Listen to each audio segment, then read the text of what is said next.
There we go. Okay. There we go. All We're right. recording. Well, All right. we're here and we have Tracy, so at least we'll not be alone doing this, but I'm recording it, so good. We'll at least have it All recorded. right. Unfortunately, I only have the resume, so we'll get to 40 minutes and then we'll kind of see where we're at. And if we feel like we need to continue, we can hop back on. But Yeah. let's get started. So do you want to go ahead, Justin, and introduce Yeah. yourself? I'll go ahead and I'll start. My name is Coach Justin. I'm the coach and owner of Tabula Rasa Racing. I started Tabula Rasa Racing in 2019, actually before COVID. And I have been in the endurance sports for about a decade. So I specialize in multi-sport. So it's triathlon, so swim, bike, run. I've done endurance hiking. So I'm a certified run and triathlon coach. And so I'll turn it over to Coach Katie. Yeah, so I am just a real quick intro, and then I'll just let you know too if you want to check out more of my information. It's on my website at fuel2run.com. So there'll be a lot of my background there, but just a real short version. I've been a runner, endurance athlete for about 28 or 29 years now, actually. So it's been quite a while. Kind of been running about that long, and then done some triathlon. And my background is mostly sports nutrition. So I have my education as a sports dietitian. So that's kind of where I work professionally.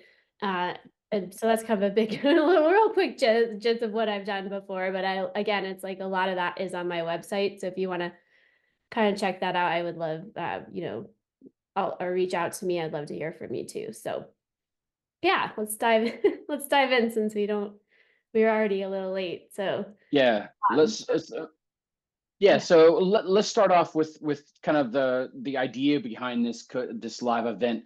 We were interested in investigating how endurance athletes should go about weight loss. So as we've kind of crossed over into a new year, this is when a lot of people are making their New Year's resolutions, and they're about 15 days into their resolution now.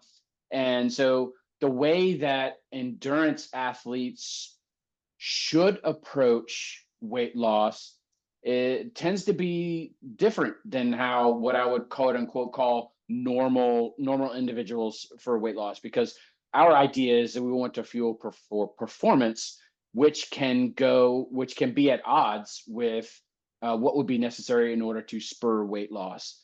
So one of the first things that Coach Katie and I wanted to address first is a little bit of an introspective part to weight loss. And it's investigating your why. When I work with athletes, and they come to me and say, I want to do this event, and, I want to, run a marathon, or I want to do a triathlon. One of the first things that I ask them is like, what is your why? What motivates you? Why is it that you want to take on this challenge? And I think weight loss is just the same kind of approach, where you really have to ask yourself, why do I feel like I need to lose weight? And why do I feel it's important? And what motivates me to lose weight? Is it do I feel I would get some kind of performance boost from being lighter? And I think that both Coach Katie and I agree that there's science behind it that says that as you lose weight, you do become faster. You do see some performance boosts. But I think that the way we go about it is it's going to increase at a decreasing rate. So there's diminishing marginal returns as you continue to lose weight. So you kind of transition from becoming lighter and stronger, and as you lose more and more weight, you actually kind of break into the realm of being a little bit weaker, which can make you less durable. And as your training continues to climb, and you still trying to shed weight, you can run into performance issues and injury issues as you become weaker. So what are your thoughts, Katie, on when you start to work with athletes who come to you and say, I want to lose weight, but I still want to perform? Yeah, I think that's definitely one of the first questions I always want to ask is kind of getting an idea of like, well, how much weight do you want to lose? What are we looking at here in terms of the amount? I think one question I always ask if somebody gives me a certain weight or a certain amount, especially if it's like, like 50 pounds or something like that, or, oh, I want to be this specific weight. I always ask, like, okay, what about have you been at that weight in your adult life? Like, is this a realistic weight or is it an unrealistic weight goal? Like, where did you come up with that number? Where are you getting this goal from? Because sometimes I've noticed somebody will be like, oh, I read in this book, I need to be lighter to perform better. And according to this chart or this like, scale of what, like ideal body weight or whatever it is, I have to be 150 pounds. And it's like, well, if you've never been 150 pounds in your adult life or whatever, it's just an arbitrary number, but it's like probably not the most realistic thing. So sometimes it's just trying to like ask those questions. I think the other question is like, are you doing the exercise to lose the weight? Like, is that something that, like you're doing in order to lose weight? Are you trying to lose weight because you think you're going to perform better? Like, what's the motivation there? Because if somebody's just like, I'm going to start a running program to lose weight, my approach with them is going to be a little different than somebody that's like, I want to do a triathlon, like a Ironman triathlon and get my best time in like 6 months. Like that's a different person. Like the what I'm going to recommend for those people will be a little bit different because performance and weight loss don't usually go hand in hand. It's very hard to lose weight and perform well. You can do it, but you have to be very careful about the timing. We'll talk about that a little bit more. I think too, it's like that do no harm. It's like, whatever, like Justin was saying, like there can be when somebody's trying to lose weight, if they're not doing it safely, there can be some negative consequences that come from that. And I think we have to remember that in a lot of our endurance athletes, we're kind of at risk for eating disorders. And, so it's everything that I recommend is going to be with that in mind. I don't ever want to cause someone to have disordered eating or eating disorders. So something I do kind of parse out is if there's anything like that kind of going on with people too, to make sure that whatever I'm recommending isn't going to make those things worse, somebody kind of going down that path in a negative way. So yeah, those are, I mean, you can kind of talk a little more about the consequences of weight loss or losing weight, weight Yeah. gain, but that's my thoughts on that. Yeah. I think to a certain extent, because all of us are kind of endurance athletes, there's this perception that we have to look a certain way. Mhm. Um, you know, it's actually kind of a funny story. Is when I finished my first Ironman, I was sitting at the table at a luncheon, and the guy that was sitting next to me, and I was wearing my Ironman jacket, and he said, "Oh, it must be more mental than it is physical, because you don't look like an Ironman." And Oh, that's one of those quotes that really kind of like stuck with me. And so, yeah, I mean, there is this like we want to look a certain way. mhm. We want to look good in our tri kits. We want to look good in our singlets. We want to look good in our bike kits and in the pool and in our bathing suits and things. But I think to a certain extent, we've now come and reached a point in our society where we really kind of see that there's all shapes and sizes in endurance sports. I mean, if you go to any kind of triathlon, or any kind of marathon race or whatever, you'll see people there of all different ages, sizes, shapes, performance.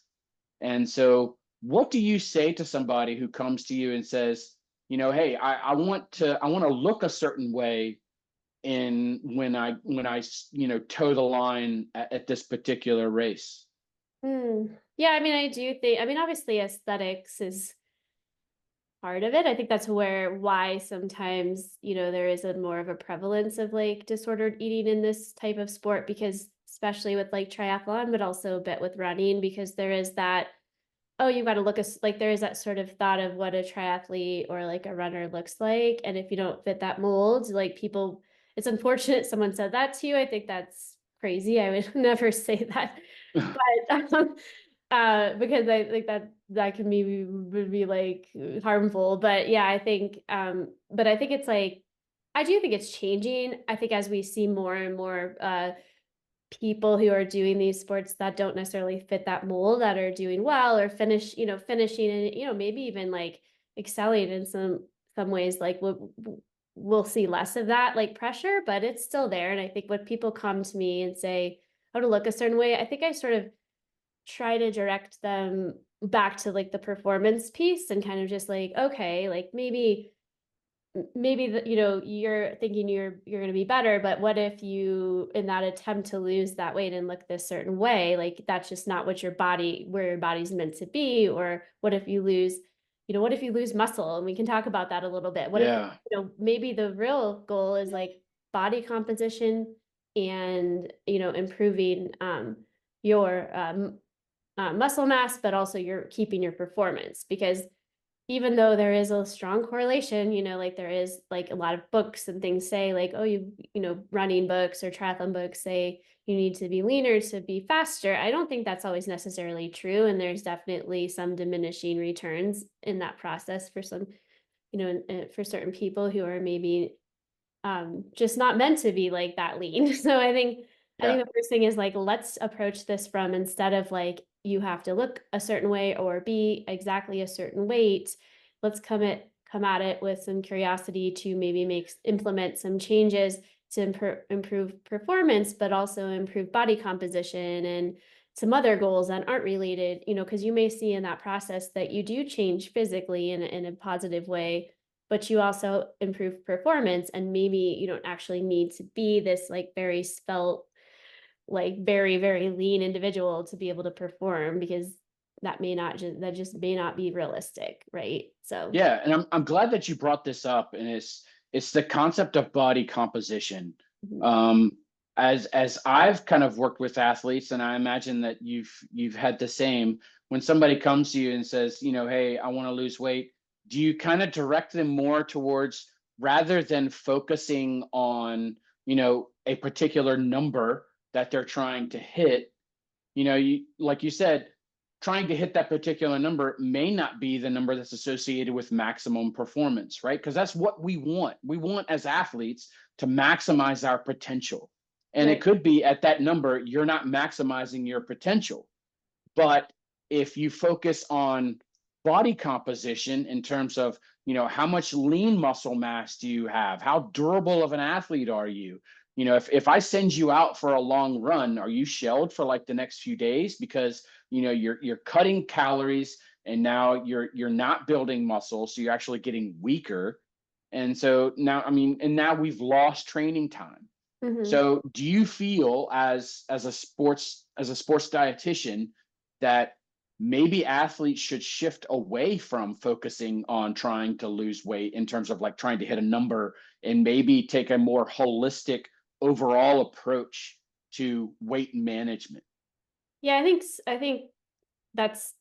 I think it's hard for people to kind of shift away from a weight goal, because sometimes I think seeing numbers is motivating, for people, but I do think that shifting away from a focus on weight loss and shifting more towards a focus on improving body composition or performance can often lead to weight loss, like, because maybe people are now eating in a way that's supporting their training, and then maybe they don't feel so hungry later in the day, and then maybe they're able to get more out of their workouts, and maybe there's all these other things that are happening that help them, like they're actually seeing that weight loss, but maybe they're also seeing a huge change in body composition, so they're losing body fat and getting leaner. So even though maybe the weight isn't going down the way they want, their body is changing in such a way that they're actually getting stronger, and then they're seeing that in their performances too. So I do try to Absolutely. steer people away from that very, like, because some people are very narrowly focused on weight, which I understand because of society kind of is that way, like, unfortunately, and it's it's like a whole topic you could just go off on. But I think when I'm talking with someone, it's like, yes, let's focus on like, and then it's kind of going into like how, that we can talk a little bit about this at the end, like how do you approach that? What are some strategies to consider? Mhm. Um, but I think maybe we could pivot a little too, maybe, I think talking about some of those consequences of losing too much weight or kind of going too far to the extreme, and kind of what happens when athletes are kind of under eating, and why that's not, good too, because I think that kind of puts us at a point where we can kind of talk about what to do, so what are Yeah, some of the consequences of this, and then what do we do to avoid that, yeah, um I don't know if that makes sense to you, or if you have yeah, any it thoughts does. on that. Yeah.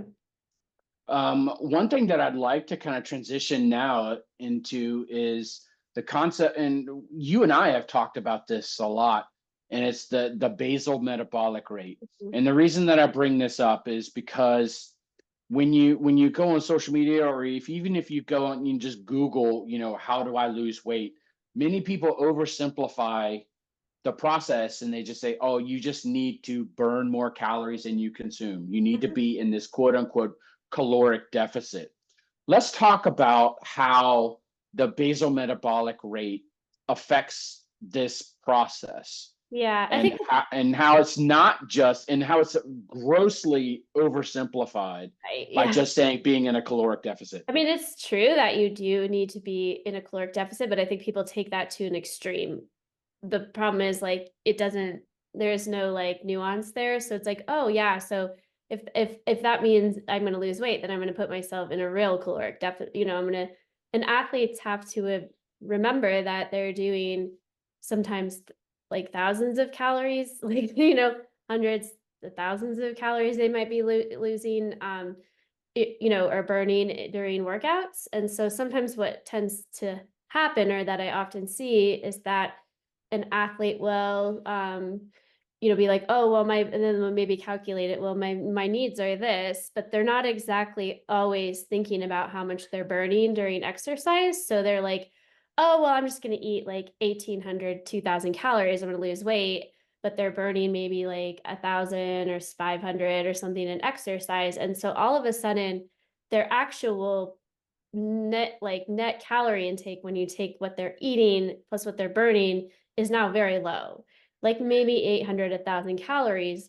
Well, maybe that person's resting metabolic rate is 1,500. So what that means is like the very minimal that that person needs just physiologically to survive. Like, basal metabolic rate is just purely what we need if we were just lying there on the sofa all day and not moving at all, like just Right. kind of what we need to survive. So when we're kind of constantly going under that, and that's kind of what happens, it's not like a day, like everyone has those days where maybe they're not hungry or they're sick or whatever it is, like they're just not eating much and they're way under their basal metabolic rate.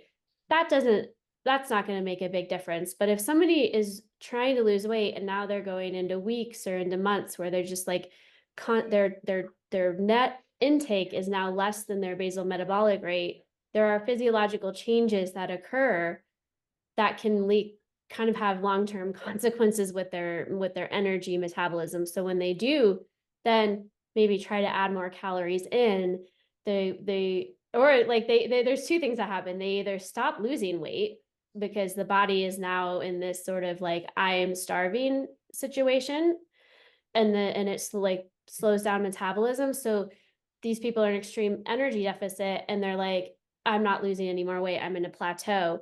Well, the first inclination is to cut back even more. And so Right. putting themselves even more in a hole. And that is very hard to climb out of.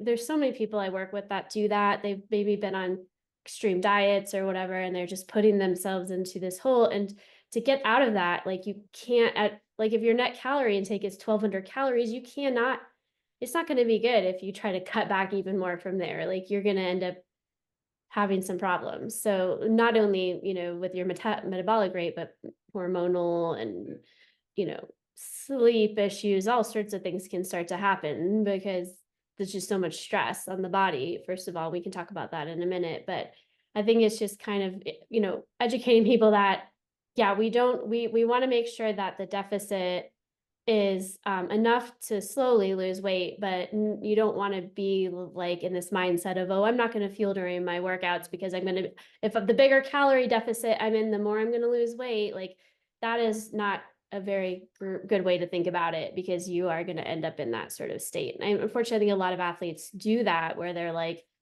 okay, it says I should take in 60 grams of carbs an hour, but I don't want those extra calories. So I'm just not Yeah. gonna have it because then I'll be in even more of a deficit. And you're just, without fueling your body correctly, you're just gonna be in some trouble. So that I do think is worth mentioning, not to also to mention that when you're doing that, it's a then usually people actually see a lot of breakdown of muscle, and so their body fat percentage starts to go up. And when we lose muscle mass, because now our body's like trying to get fuel from somewhere, and Right. it does take it from fat, but also from protein from our muscle, and now we're in a lot of trouble there. So I Yeah, think. so now you're cannibalizing the muscle that you're going to need to be a durable athlete. Mhm, And what you'll actually find is your weight starts to go up. And mhm, so then, your first inclination, like you said, is to cut back even more. You're just like, oh, I must not be working out hard enough. And so what they do is they cut the calories even more. They ramp up the intensity in their workout. They get hurt, or they just, their performance starts to suffer. And so it can quickly snowball. And exactly. so Yeah, exactly. And that's I think then sometimes what happens is then there might be like they might, okay, I'm gonna give up on this, and then they have that weight regain, and that yeah, can trigger it. So then kind of going into that weight cycling piece too, which is can be sometimes part of this, is like then the weight up, the weight down, the weight up, the weight down, because there's this constant like that ebb and flow of like try to restrict and then overeating and then trying to restrict. And that, there's some definite health consequences to that as well. So um I think it's just like I think that's probably one of the major mistakes that athletes make. In addition to maybe, and then sometimes it's like intentional and sometimes it is unintentional. What I mean by that is sometimes athletes will want to lose weight in their like when they're ramping up their training. And so maybe they're trying to cut back a little bit, but they're just not realizing like how much they're in like a deficit too.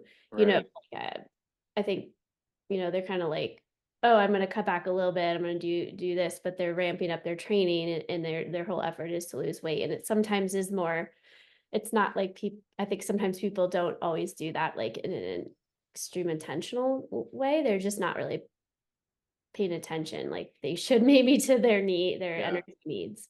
So, yeah. Since there is such a dichotomy between, trying to lose weight and performance, if you have an athlete that comes to you and says, hey, I want to lose weight, but I don't want to sacrifice performance, um, what is the process that you may talk to them about? Okay, then are you willing to transition from a training perspective to more of an exercise perspective, where you're not working out and trying to generate performance results?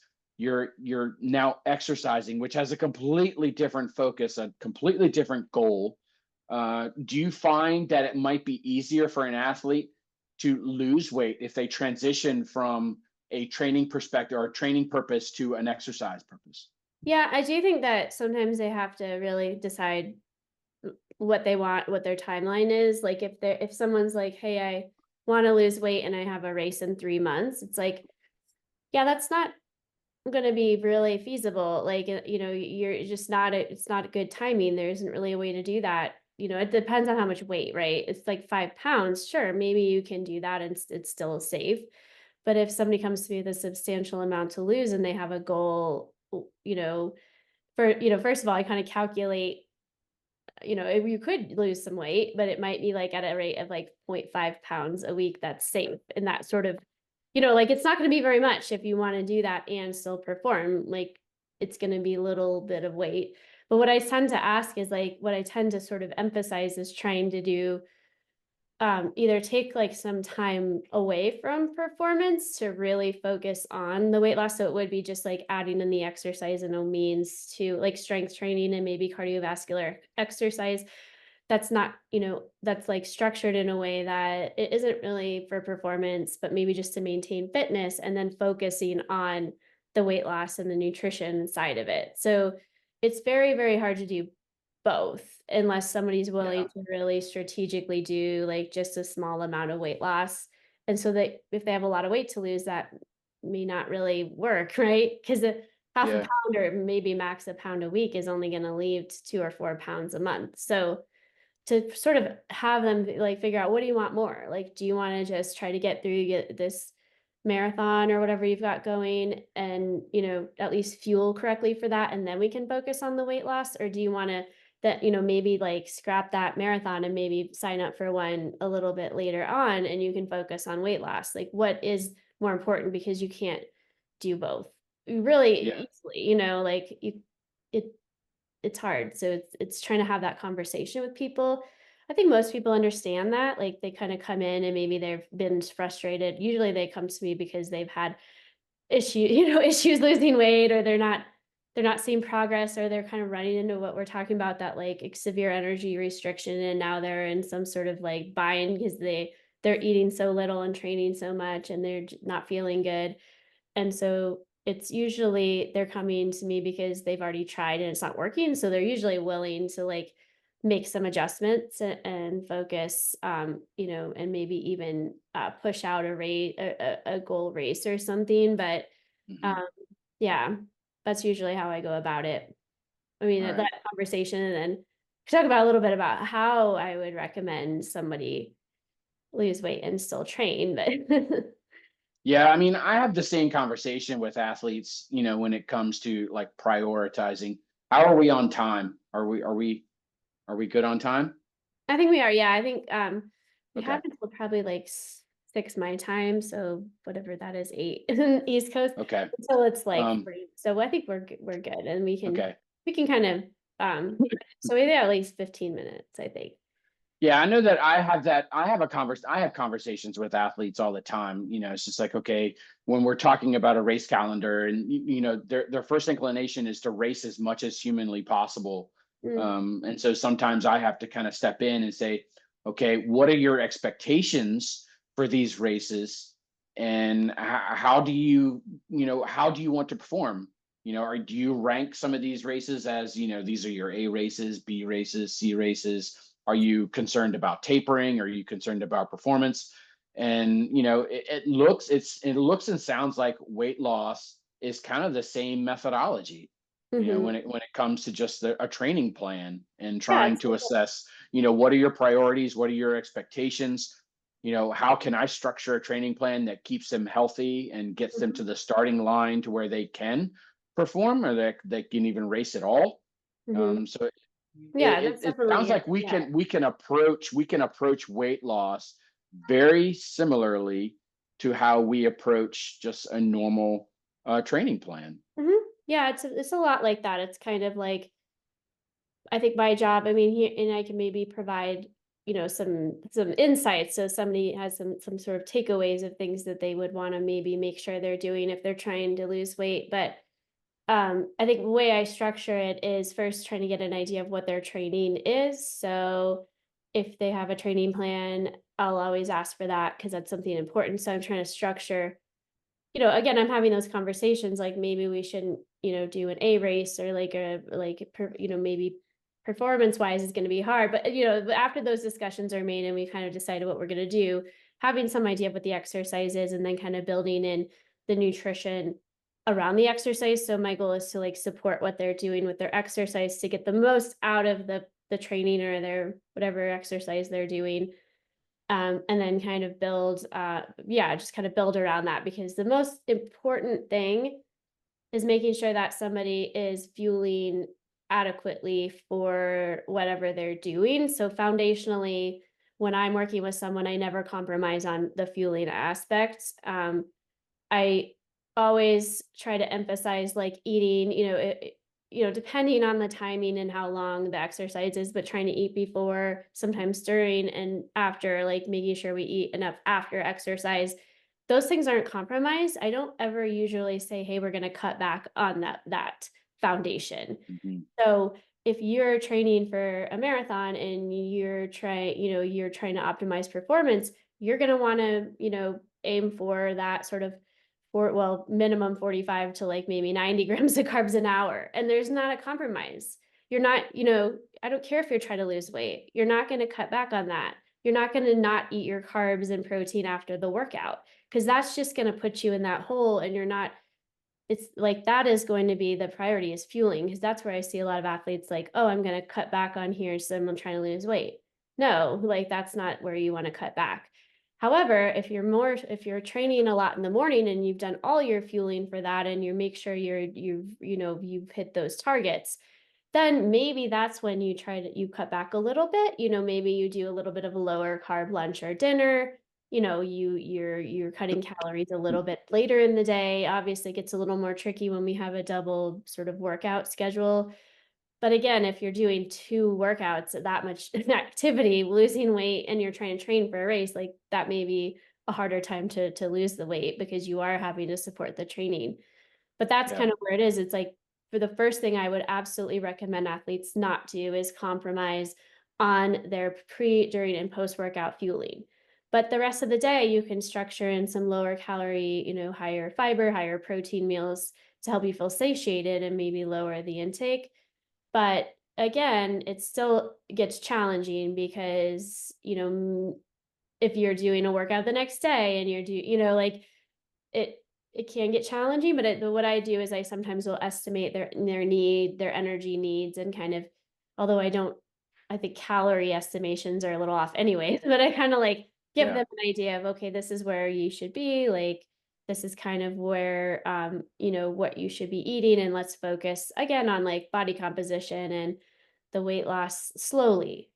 Maximum 2 pounds a week is generally considered safe, even in that non-training, like even if you've decided to focus on just the weight loss. Yeah. Really, the science says, like when you lose, I mean, it's funky, because sometimes people will lose like 3 or 4 pounds in a week, and then they'll lose no weight, and then they'll lose like, and it's never exactly linear. But if you're consistently losing more than 2 pounds a week, that's too much. That means Right.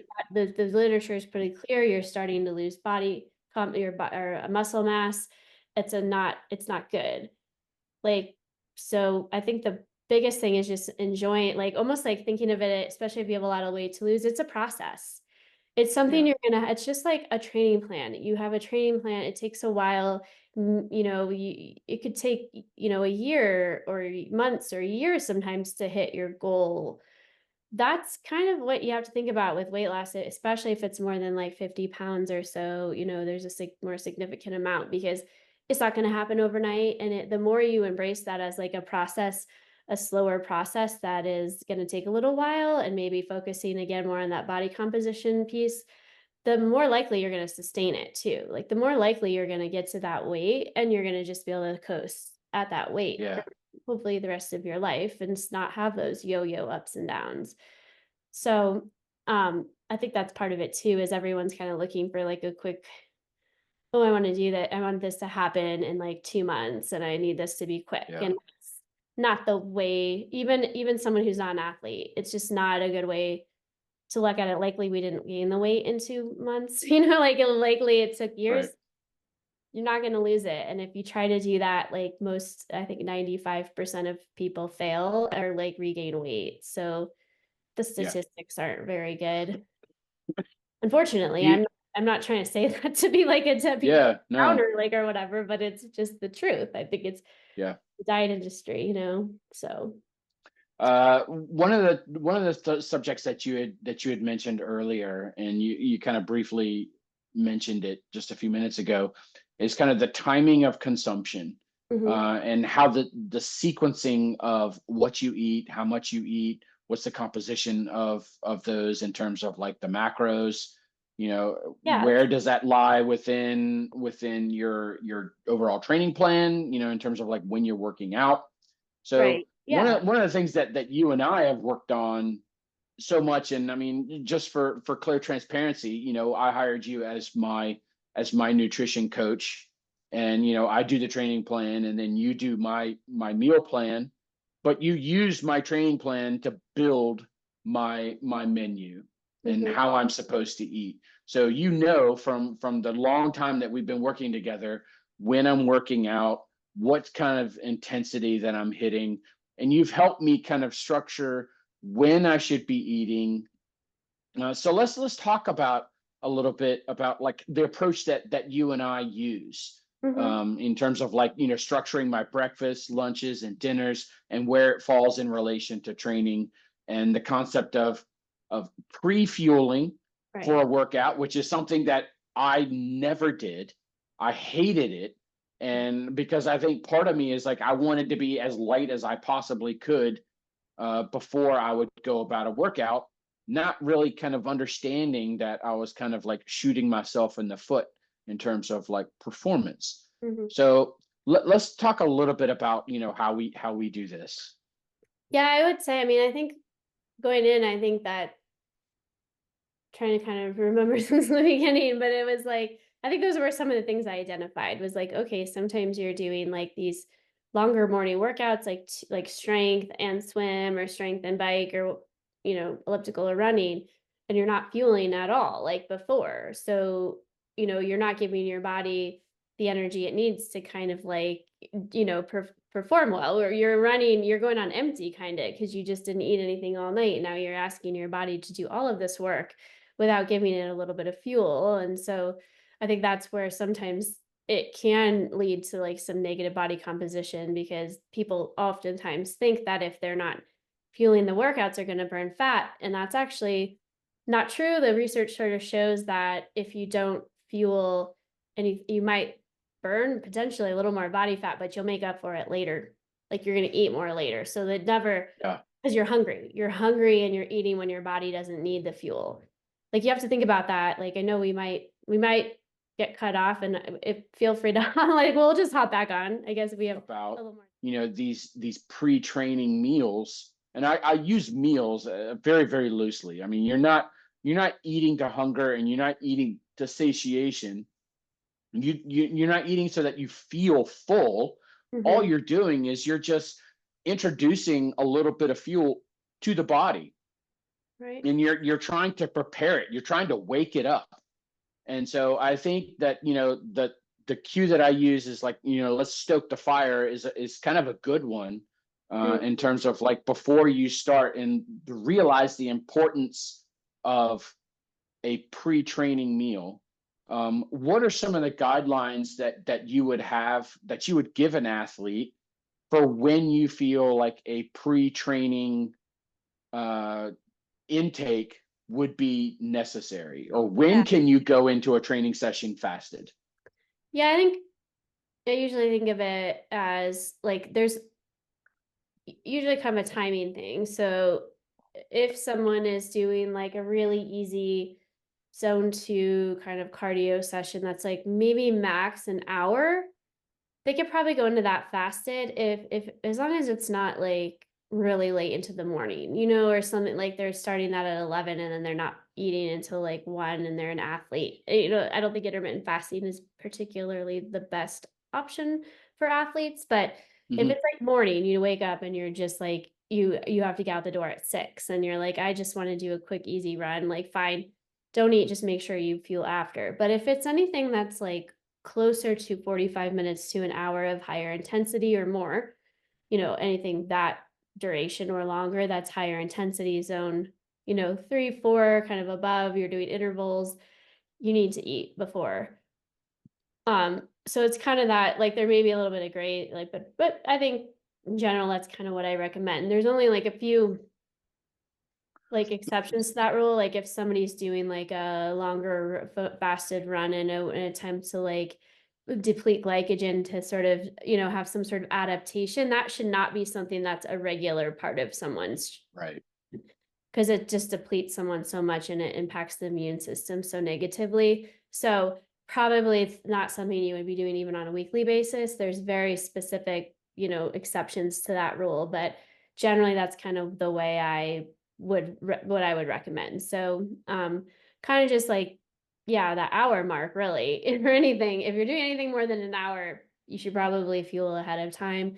And then the intensity, if it's a little bit more intense, as long if it's 30 minutes, maybe you're okay. But yeah, so I think, I mean, there's a little nuance there, but in general, I do think fueling before, and it could be something as easy as like Like I would sometimes in the summer wake up at like 4:30 because I'd have to be out the door by 5 a.m. to get back by 6 a.m. And so I would just have like an apple squeezy thing, like one of those little Yeah, kids apple squeezy things, just to give my body a little bit of something.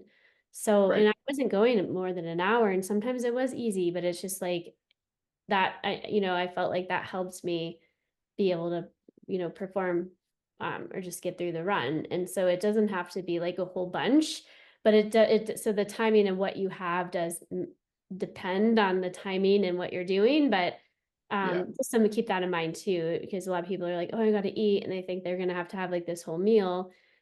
Maybe, but maybe you just need a little something to get you through. Or if you're doing like a double, we've talked about this, having that carb in between, like, like doing yeah, a little something before and then maybe having like a little bit of something in between.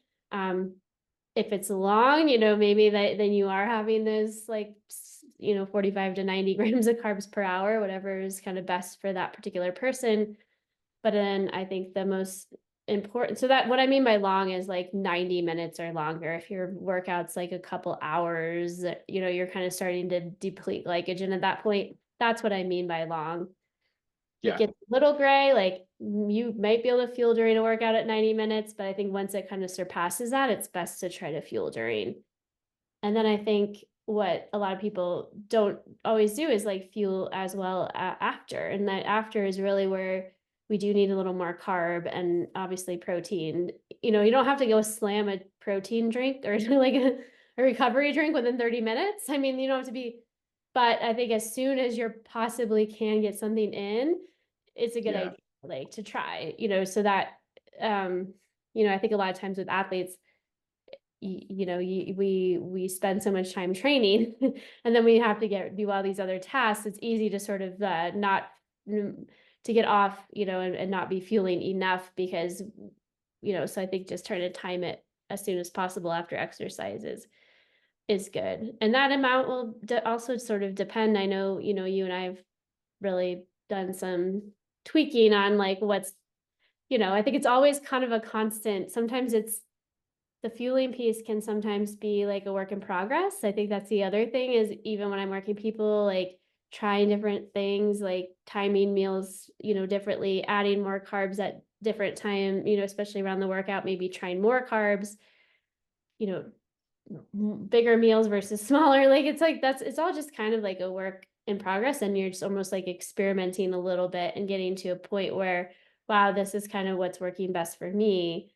Um, too. So it's never like, oh, I create a plan for someone and that's gonna be the plan, like it's like you and I've had yeah, a lot of back and forth about it. What, I think that's what works well is like you put your input in and then it's kind of like, okay, well, let's try a little bit of a different strategy and it, kind of all trying to get to the same goal, but it is a little bit dynamic sometimes. It's never. yeah. I think that's a really good point. And when it comes to weight loss, having going into it with the understanding that there is going to be some experimentation that is going to be involved. Mhm. And like you said, there's no one plan fits all. So there's no just like, oh, just be in a caloric deficit and you're good to go and you'll lose weight. Mhm. Um, so one of the things that I find to be pretty interesting is the timing that we've alluded to before is the timing of what you eat and how you eat.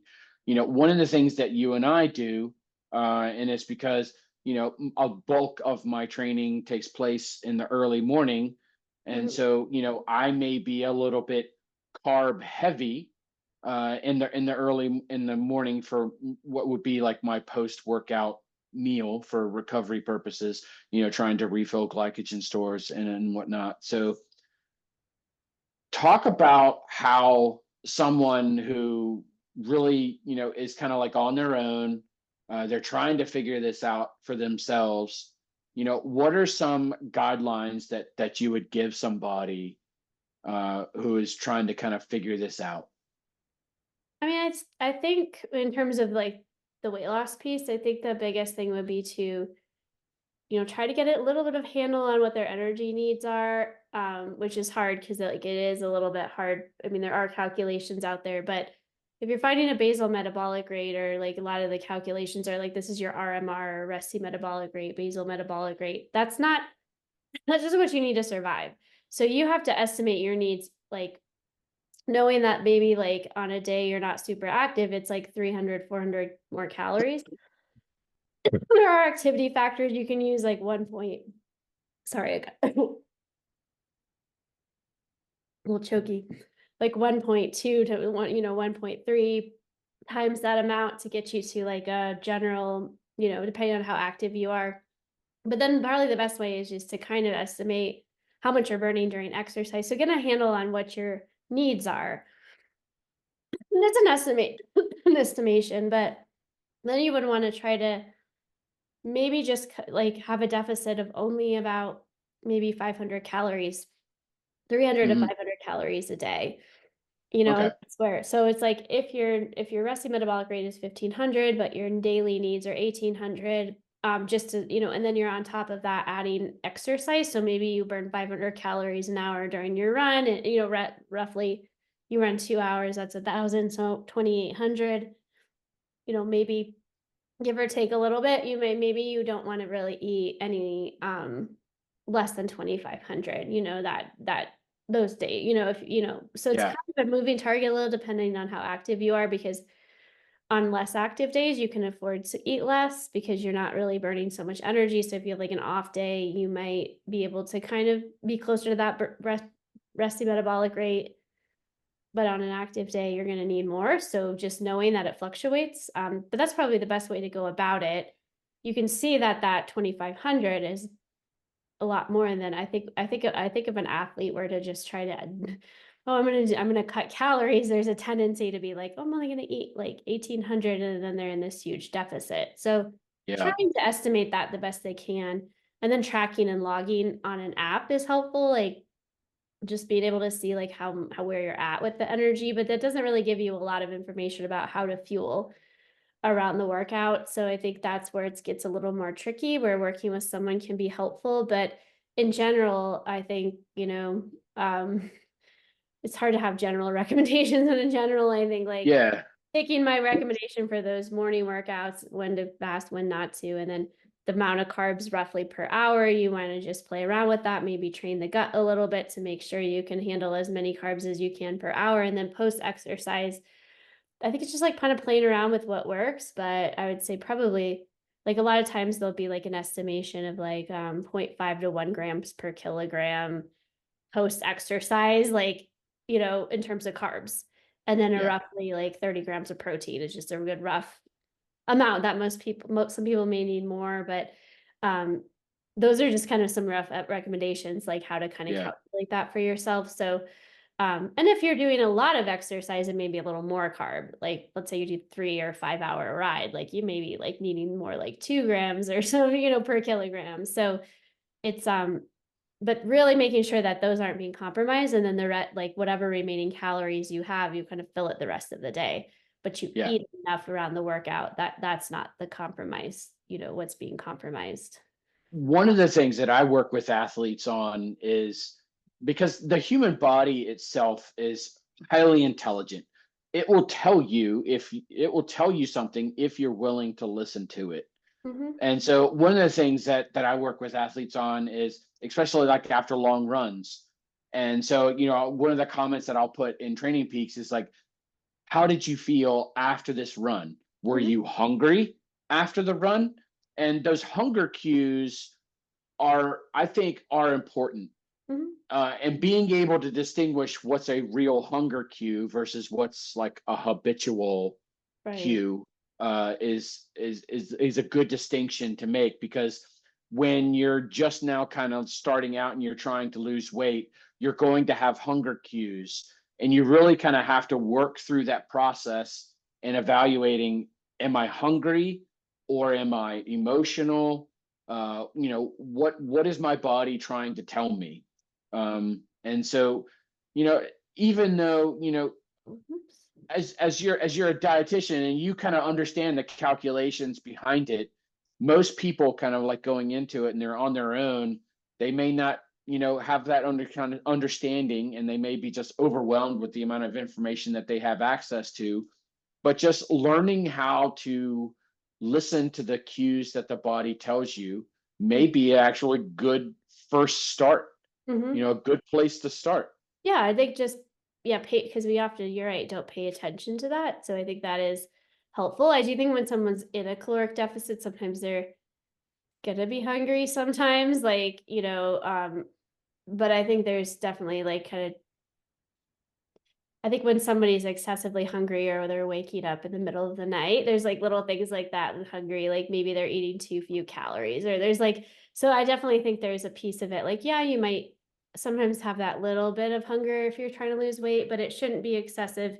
You shouldn't have excessive hunger like after a workout, after you eat after a workout, you should satisfy Yeah. that hunger at that point. And if you're waking, if there's other things happening, like you're waking up at night, hungry, or you're like hungry before you go out on a workout, and I don't know, like, there's times when it's like, okay, maybe this is, um, uh, not a you're eating too few calories and your body's trying to tell you something. So I definitely think Yeah. there's times, you wanna listen to your body for sure, but, it's kind of a balance of, listening to the body, like, calculating your needs, um, it can be kind of challenging, but I think if you're smart about it, it definitely is, possible, to lose Yeah. to lose weight and get where you wanna go, but it's just, um, yeah, I think a lot of people just don't do it very well, so Just being patient. be We patient. all Yeah. we all have that struggle, especially with endurance athletes that tend to be very A type personality. Yeah. There is some level of that's impatience Mhm. that's kind of built into the equation. Mhm. So I think one of the important takeaways from our conversation tonight is when it comes to weight loss, you almost have to kind of treat it as if you're trying to plan out your workouts. Mhm. Use the same kind of approach. Listen to what your body is telling you. Listen to its cues. Just like, if you go and you do a run and you're like hyper sore the next day, you're not going to go out and, go ahead and do threshold intervals, that very next day, because you have to adapt to it and just say, hey, I went a little hard yesterday. So that means that maybe I need to adapt and maybe change the plan a little bit Mhm. and go a little softer today. Still do something, but just go a little bit softer. And it kind of seems to be a very similar approach when it comes to talking about nutrition and weight loss is the flexibility and the patience that has to be there, um, and really kind of getting to listen to what your body is trying to tell you. Mhm. Yeah, absolutely. And I think if people are struggling with that, I think there's like, reach out. I know sometimes it's challenging or the money's tight or whatever to work with somebody, but there are some, resources online. It's just hard because I think there's a lot of bad information Yeah. out there, but yeah. I mean, hopefully this has been kind of like a helpful discussion for people, at least that kind of reminder that it's not good, not good to like under fuel and, there is some consequences to that. And also like, I mean, I'm still happy to share some of the research and resources I kind of found for that topic of like under fueling and weight cycling. Maybe I can still share that, when we post this video. But yeah, yeah, I'm always happy to. If anyone Yeah. just has a quick question or send me a message on the Facebook Fuel to Run or my website, and I'm always happy to kind of answer any quick follow-up questions that anyone might have about this topic too. Yeah. So, And so people can get a hold of you by probably going to your website, and mhm. that's www.fuel and the number two. Yeah, And run. so So, that's your website. That's going to have all of background on you. mhm. You're available through Facebook and Instagram. Yeah, Uh, Instagram is the like dot running dot dietitian. So it's like at the yeah. dietitian with the periods in between both are all like the letters or the sorry, words. I'm getting tired. But Yeah. yeah, I mean, I think it's all connected if you find me on the other social stuff. And I think Yeah. that also is on my website, some of my social stuff. So you definitely find me. I'm gonna try to be posting more too. Hopefully we can finally figure out the Facebook live and Uh, we may have to do like a redo of this one or something. yeah, we'll figure this Yeah, out. that was a little bit. And if you would like to get a hold of me, you can go to tabularasaracing.com. You can also look me up on Facebook or Instagram, all under Tabula Rasa Racing. There's messaging within my website, and there's messaging within Facebook and Instagram as well.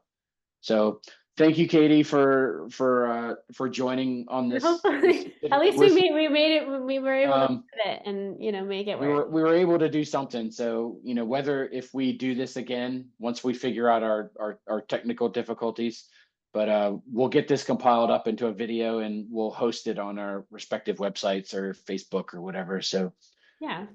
thanks for the time, Katie. I'll Yeah. talk to you later. All Okay. right. Sounds good. Bye, Justin. All right.